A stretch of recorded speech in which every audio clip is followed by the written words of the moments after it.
एक बार एक किसान भगवान से बहुत ही नाराज हो गया। किसान बहुत मेहनती था, बहुत मेहनत से वह खेतों में अनाज उगाता, उसकी देखभाल करता, पर अक्सर उसकी फसल खराब हो जाती। कभी सूखा पड़ जाता, कभी बाढ़ आ जाती, कभी तेज धूप, कभी आंधी, कोई न कोई कारण बन ही जाता कि उसकी फसल खराब हो जाती।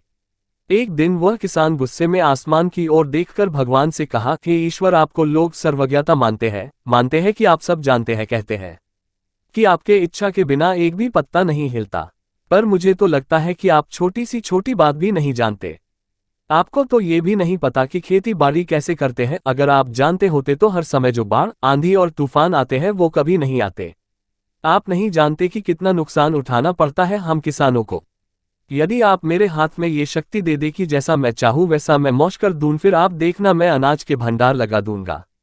भगवान इस किसान के तीखे वाक्य सुनकर मुस्कुरा रहे थे और वह किसान के सामने प्रकट होकर बोले, मैं आज से तुझे ये शक्ति देता हूं कि तुम अपनी खेतों पर तुम्हारी जैसी इच्छा ही तुम वैसा मौज कर दोगे। मैं बिल्कुल भी दखल नहीं दूंगा, तुम्हारी इच्छा से सब कुछ होगा। किसान बहुत खुश हो गया।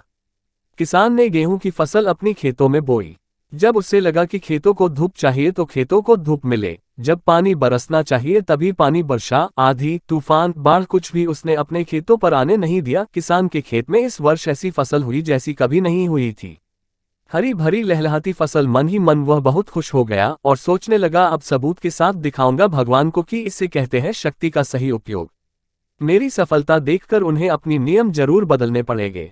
कुछ दिन गुजरे, फसल कटने को तैयार हो गए। किसान बहुत उत्सुकता के साथ फसल को काटने लगा, पर जैसे ही उसकी नजर गेहूं की बालियों पर गया तो उसने अपना सिर पीट लिया और वह रोने चिल्लाने लगा। गेहूं की एक भी बाली के अंदर गेहूं का दाना नहीं था, सारी बालियां अंदर से खाली थी। किसान बहुत दुखी हो गया। उसने भगवान को रोते हुए फिर पुकारा, हे प्रभु, तुमने ये मेरे साथ क्या किया? क्या तुमने मुझे कोई सजा दी? भगवान बोले, पुत्र, ये तो होना ही था। तुमने पौधों को संघर्ष करने का मौका ही कहाँ दिया? ना तो तुमने उन्हें आंधियों से जूझने दिया, ना तेज बारिश से सहने दिया और ना ही धूप में तपने दिया। एक भी चुनौती का सामना तुमने उन्हें नहीं करने दिया, इसलिए सारे पौधे अंदर से खोखले रह गए। जब आंधी, तूफान, तेज बारिश और धूप पड़ती है तभी ये पौधा अपने अस्तित्व को बचाने के लिए संघर्ष करते हैं, और इसी संघर्ष से एक बल पैदा होता है जिसमें शक्ति होती है, ऊर्जा होती है, और यही ऊर्जा पूर्ति तेरे गेहूं के दानों की तरह जो नहीं फूटी। तूने उन्हें कठिन परिस्थितियों से गुजरने ही नहीं दिया जहां उनके अस्तित्व का जन्म होता। सारे बालियां इसलिए खाली है, इसमें एक भी गेहूं का दाना इसलिए नहीं है क्योंकि तुमने अपने पौधों को संघर्ष कराया ही नहीं।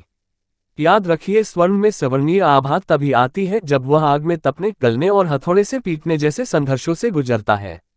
कोयले का टुकड़ा हीरा तभी बनता है जब वह उच्च दाब और उच्च ताप की मुश्किल परिस्थितियों से गुजरता है। इसी तरह यदि हमारी जिंदगी में कोई संघर्ष ही ना हो, कोई चुनौती ही ना हो, तो हम भी गेहूं की बालियों की तरह खोखले रह जाएंगे, कोई अस्तित्व नहीं होगा हमारा।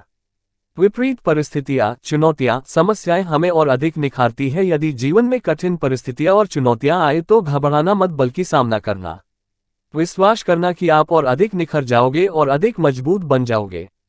किसी ने कितना सही कहा है, जिंदगी जीना आसान नहीं होता, बिना संघर्ष कोई महान नहीं होता। जब तक न पड़े हथौड़े की चोट तब तक पत्थर भी भगवान नहीं होता।